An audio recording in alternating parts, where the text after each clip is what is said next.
Hello friends, welcome back to my channel. எல்லோரும் எப்படி இருக்கீங்க? இன்றைக்கி நம்ம பேபி ஃபுட் ரெசிப்பியில் ஒரு ஹெல்த்தியான கேரட் எக் ரைஸ் இது எப்படின்னு பார்க்க போகிறோம். வாங்க பார்க்கலாம். இது நீங்கள் யாருக்கெல்லாம் கொடுக்கலாம்னு பார்த்தீங்கன்னா, பேபிக்கு இப்போ 8 மாதம் ஆச்சுன்னா நீங்கள் 8 மாதம் குழந்தைலேருந்தே கொடுக்க ஆரம்பிக்கலாம். அண்ட் வீடியோக்குள்ளே போகிறதுக்கு முன்னாடி இதுக்கு தேவையான பொருட்கள் என்னென்னு பார்த்துடலாம். ஒரு கப்பில் பாதி கப் அளவுக்கு வடித்த சாதம் எடுத்துக்கோங்க. உங்களுக்கு உங்கள் குழந்தைங்க எந்த அளவுக்கு சாப்பிடுவாங்களோ அதுக்கேற்ற மாதிரி குவான்டிட்டி எடுத்துக்கோங்க.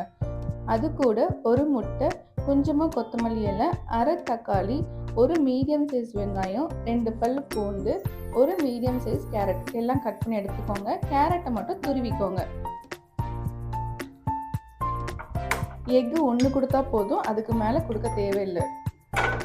இப்போ ஒரு கடாயில் கொஞ்சமாக தேங்காய் எண்ணெய் சேர்த்துக்கோங்க.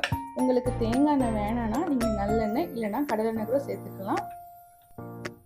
எண்ணெய் சூடானதுக்கு அப்புறமா கட் பண்ணி வச்சிருக்க பூண்டு, வெங்காயம் சேர்த்துக்கோங்க.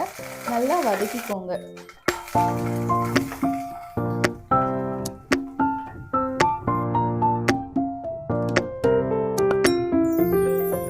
கட் பண்ணி வச்சிருக்க தக்காளியும் சேர்த்து வதக்கிக்கோங்க.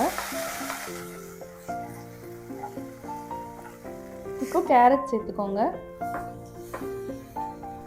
லைட்டாக வதக்கிக்கோங்க. கொத்தமல்லி இலையும் சேர்த்துக்கோங்க. ஒரு 2 நிமிஷம் வதங்கினதுக்கு அப்புறமா கொஞ்சமாக தண்ணி சேர்த்துக்கோங்க.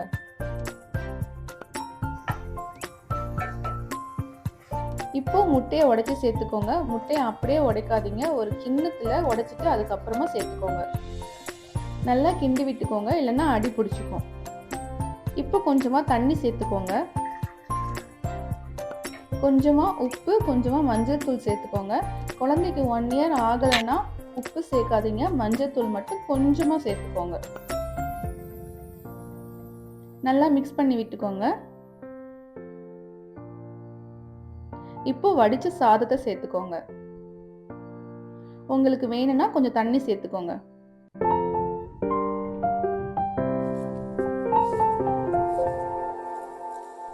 ஒரு 5 நிமிஷம் குக் பண்ணிக்கோங்க.